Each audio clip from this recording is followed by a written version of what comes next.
summit, we have reported no major explosions, large plumes over the past day. There have, however, been a lot of earthquakes. In fact, we recorded 500 over the past 24 hours, which is the highest rate ever measured there. Otherwise, the summit activity is rather quiet in terms of the plumes, and the ash advisory has actually been lifted as of 11 a.m. this morning. Hi there, aloha. Thanks for doing this. Brian Shiro, you mentioned there were many earthquakes, 500 over the past 24 hours, the highest rate ever measured. Is it only in the lower East Profound, or does that include what's happening up at this area? Morning, Sherry. That number is tallied just for the summit area, Kilauea.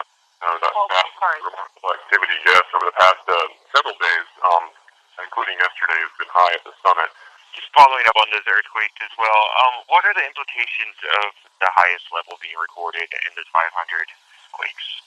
Well, we think the cause of these earthquakes is continued deflation of the summit from the evacuation of magma under Kilauea crater.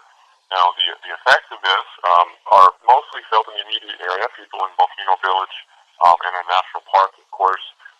Of course, another effect that's been on us is that the Hawaii Volcano Observatory building itself was damaged and forced us to leave that. So the damage can be quite intense close in, but farther out it's not having widespread effect. Actually, what I was getting at is yesterday we were talking about the activity at the summit, whether there was a idea of something actually was building greater pressure there, or it was sort of a slowing that was happening, and we might have seen the last of our big steam explosions and our steam explosions up there. Do the 500 earthquakes imply either one? Does it give you any more hints to what's happening? Well, this pattern of increased earthquake activity really started around May 4th, and it's gone up and down different times as the pressure has changed in that system. Since around May 27th, we have seen a change in the behavior where these steam and ash eruptions are somewhat less regular, and the earthquakes are actually building more. And we're interpreting this currently as you heard yesterday, as rubble and material that's collapsed in from the walls is choking the conduit and, in a sense, suppressing some of the explosions. But when the explosions do eventually get out, they potentially could be larger. And, of course, the last three that we had were the largest yet in terms of energy release, the ones associated with the magnitude 5.3 and 5.3 as well as 5.4 earthquakes. Now, what will happen next? I don't have a crystal ball for sure, but the system currently is in that state, and we could expect another one anytime. This is really something I've been trying to wrap my head around for a very long time. In 1924, from the USGS page, it says, quote, Halemaumau more than doubled in size. Halemaumau grew during the eruption as well as the wall collapsed and its bottom dropped out, and it doubled in diameter. Now, unquote.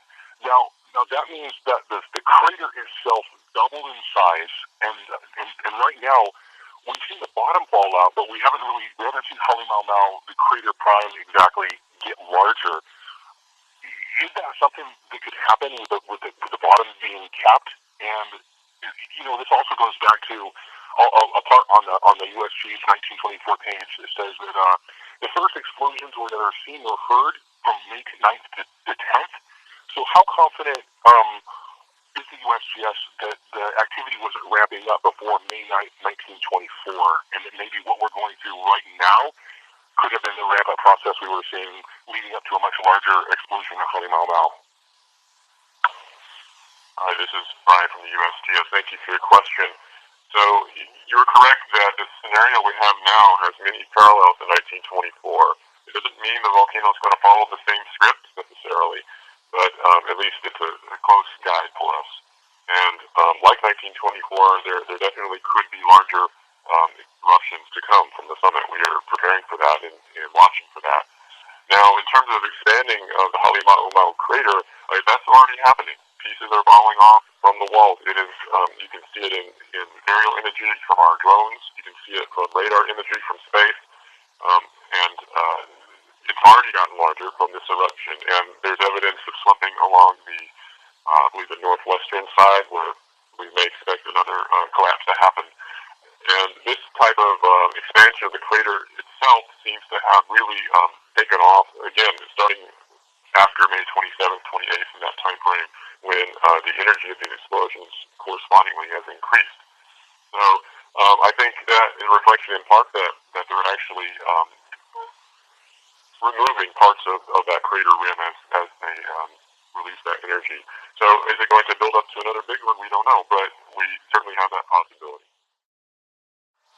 The update this morning is that vigorous eruption of lava continues from Fissure 8 in the lower east rift zone, with a lava flow continuing toward the ocean in Vacation Landing Kapopo Beach Lot area. As of 7:30 a.m. this morning, the lava flow front was 430 yards from the ocean and advancing almost slowed rate compared with yesterday. The residents have all been ordered to evacuate this area, and anyone who is left there is likely trapped as the roads are cut off. The earthquake activity down in the lower east rift around Leilani area is very low, and we think that essentially the conduit is open, the lava is flowing freely, and doesn't need to break the rock to make earthquakes down there much anymore. This is in regards to the Fissure 8 flow. If you had a rate number, you said it was lower than yesterday, if you could please share that, and then also just explain what happened at Green Lake and the status there, please. So the lava flows, you should know that the rate of flows can change a lot depending on a number of factors, the slope of the land being one, the amount of material being pushed out from the fissure itself being another. Now, one of the rates we had measured yesterday, I believe, was around, at its peak at least, around 250 feet an hour. But just the caveat being this can change a lot and it doesn't reflect necessarily currently what's going on. But given that its proximity to the ocean, being less than 500 feet from the ocean as it is, I think it's rather reasonable to think that it might reach there today. I don't know how many hours, but it's certainly close. Your other question was about Green Lake. The observation was that the lava came around near the Four Corners intersection and curved and went into the Kapoho Cone area and then into Green Lake, being the lowest topography in the area. And subsequently, a large steam plume was observed. And from around 10 a.m. until we knew it was gone for sure by 1:30 p.m. It may have ceased earlier than that. And the inference from that is that it was vaporizing the water in the lake. And the observation after was that lava had filled that. So we think that's what happened, that the lava came in and filled in the lake and made the water all evaporate. So it's quite remarkable to see this, and we're still going to look at our data and try to study it and understand it more. Just to clarify on the Green Lake, you're seeing lava filled in. That's several. How deep is that lake? And by filled in, you literally mean lava is all the way up to the level of where the water once stood. Well, as you might imagine, it's not safe to get close to that right now. So we don't know for sure how much of that was filled, but we know at least a portion of it was. And yeah, the lake is known to be deep. I think there's some question about what the depth is, but it's known to be a deep lake. So I don't have that information handy right now, but given the high flow rates and high volumes of lava we're seeing coming out of this fissure, it stands to reason that it could fill a volume that size. Thanks. So I'm wondering what distinguishes this event from the eruption in Kilauea, and is this an extension of that, or could this at some point be considered its own eruption, like Kilauea? Hi, Brian, USGS again. The Kilauea eruption was unique a number of ways, being long-lived, 35 years in one place. Now, as has been discussed previously on these calls, the chemistry of the lavas being erupted in the lower east rift zone now, they're character similar to Kilauea lavas. It's one of the reasons why the lava is so fluid and so gas-rich and moving so fast, is that it's young, fresh lava, which presumably was at Kilauea before. It is its own eruption. But for example, the 61G flow that was at Kilauea is done, and we haven't come up with the nomenclature for sure, haven't settled on it yet for the new lava flows, but it's distinct from the Kilauea flows. We're not considering it the same eruption. Whether and what eruption Kilauea will ever pick back up again or start again is an open question. We don't know. We're monitoring the Middle East drift where Kilauea is closely, And so far, there's no notable activity there. There's pictures now of Fissure 9 where Fissure 9 has cracks that are twice as large as they were before, and heavy steam is coming out of them. What are the SO2 readings coming from Fissure 9, and have you checked on Fissure 10, Fissure 11, and maybe the SO2 levels of the cracks on Highway 130? Because we progressively see the fissure activity slowly moving up rift. I guess that's it. Yes, that's correct. So as of this time, the eruption continues at Fissure 8, and at Fissure 9 there's steaming. And as you know, the steaming can be a precursor to an eruption happening at a fissure. So we have our eyes on Fissure 9 for sure. There are ground crews in the area measuring things such as temperature, SO2, crack propagation, and changes there. I don't have any current numbers on that. We're checking at the moment. So in a moment, another minute or two, I may have some numbers for you. But the bottom line is yes, you might expect this to be the next area. So we're watching it closely.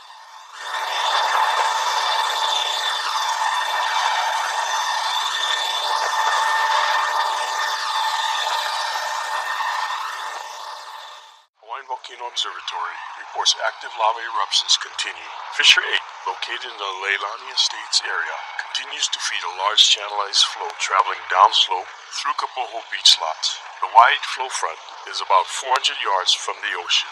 Due to lava crossing Highway 137 and approaching the ocean, the following policies are in effect. There is no access to Kapoho, Vacation Land, Highway 132, and Highway 137. First responders are conducting search and rescue missions in affected, isolated areas today. Be aware of the laze hazard should lava hit the ocean, and stay away from any ocean plume to prevent harmful health effects on roadways. Government Beach Road between Kahakai Boulevard and Papaya Farms Road is open to Wawa and Papaya Farms Road residents only with official credentials. There is no curfew. Due to the volcanic activity, the following is provided for your information. Volcanic gas and ash emissions remain high at the Kilauea summit and in the fissure system. Pellies, hair, and volcanic glass can be carried by the wind. Residents on the south and west sides of the island should take action to limit exposure to gas, ash, and volcanic particles. Stay alert to warnings from civil defense officials and be prepared to evacuate with little notice. We are on watch 24 hours a day for your safety. This is your Hawaii County Civil Defense Agency.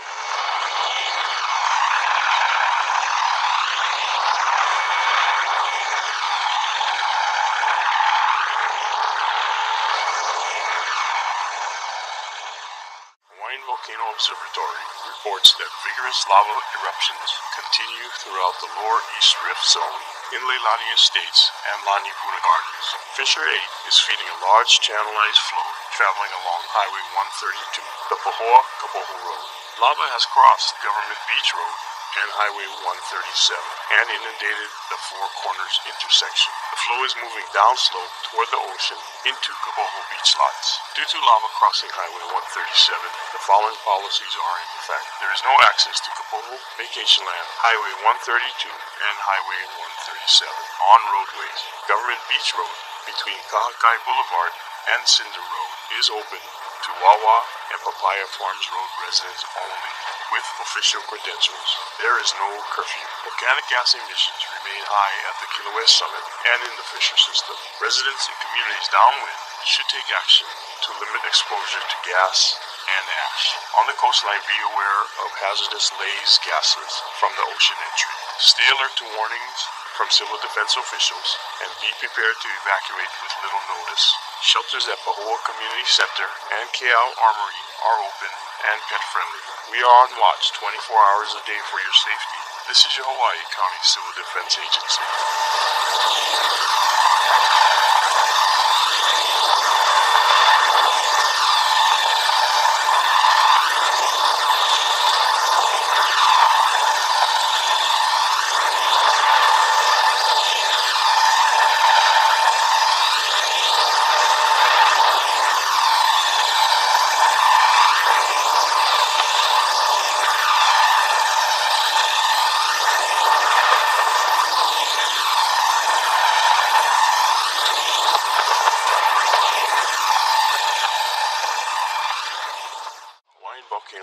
derogatory. Reports that vigorous lava eruptions continue throughout the lower East Rift Zone in Leilani Estates and Laniputa Gardens. Fissure 8 is feeding a large channelized flow traveling along Highway 132, the Pohoakapoho Road, with two flow fronts. The northern flow front is above Four Corners near the intersection. The southern flow front crossed Highway 137, the Kalapana-Kapoho Road, 300 feet south of the Four Corners intersection. Part of the flow hit Green Lake and is creating a steam plume in the area. The flow is slowly moving downslope toward the ocean. Due to lava crossing Highway 137, the following policies are in effect. There is no access to Kapoho, Vacation Land, Highway 132, and Highway 137. On roadways, Government Beach Road between Kahakai Boulevard and Cinder Road is open to Wawa and Papaya Farms Road residents only with official credentials. There is no curfew. Stay alert to warnings for civil defense officials and be prepared to evacuate with little notice. Shelters at Paoa Community Center and Kiau Armory are open and pet friendly. We are on watch 24 hours a day for your safety. This is your Hawaii County Civil Defense Agency.